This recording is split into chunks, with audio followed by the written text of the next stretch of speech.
Hello hello বন্ধুরা, সবাই ভালো আছেন, ভালো থাকবেন। আজকের মেনু রাত্রে গরম ভাত আর সয়াবিনের তরকারি। সয়াবিন ভেজিয়ে রেখে দিয়েছি এখানে, প্রথমে ভিজিয়েছিলাম, তারপরে ভেজিয়ে এখানে রেখেছি। আর এই টমেটো আছে, আর এই আদা রসুন হলুদ লঙ্কা সব ভালো করে মিক্সচারে দিয়ে বেটে রেখেছি। আর এই আলু ভাজছি বন্ধুরা, সয়াবিনের তরকারি করবো।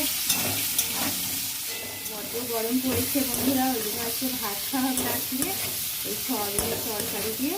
আর ভালো করে একটু কষে নিলাম, কষে নিয়ে আর এবার আমি জল দিয়ে দেবো বন্ধুরা।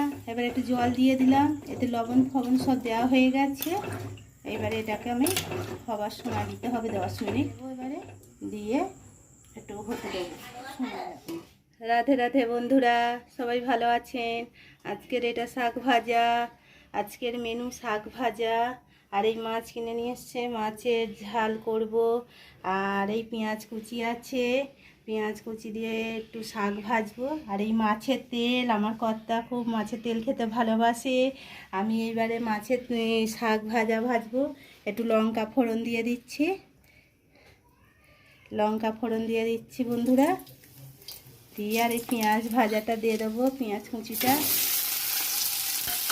হ্যাঁ, আর এবারে আমি এখানে মাছটা ছেড়ে দেবো। এখানে দেখা যাবে, এখানে দেখো এই পেঁয়াজ ভাজা একটু নুন দিয়ে দিলে তাড়াতাড়ি ভাজাটা হয়ে যায়। হ্যাঁ, খুব তাড়াতাড়ি ভাজাটা হয়ে যায়। এবার আমি শাকটা তুলে দেবো। নোটে শাক, নোটে শাক খাওয়া খুবই ভালো শরীরের পক্ষে। হ্যাঁ,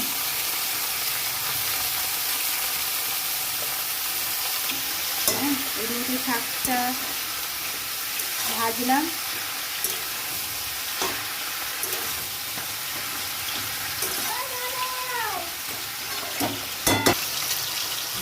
বন্ধুরা, এই মাছের তেল, এটা মাছের তেল, এইভাবেই ভেজে নেব।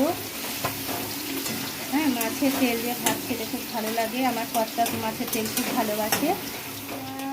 এই হচ্ছে ডাল বেটে বড়া করে টক করেছি, সামান্য একটু মিষ্টি দিয়েছি। আর এই মাছের তেল, আর এই মাছের ঝাল, আর এই শাক ভাজা, নোটে শাক ভাজা, আর এই ডালের বড়া, ডালকে বেটে বড়া করেছি।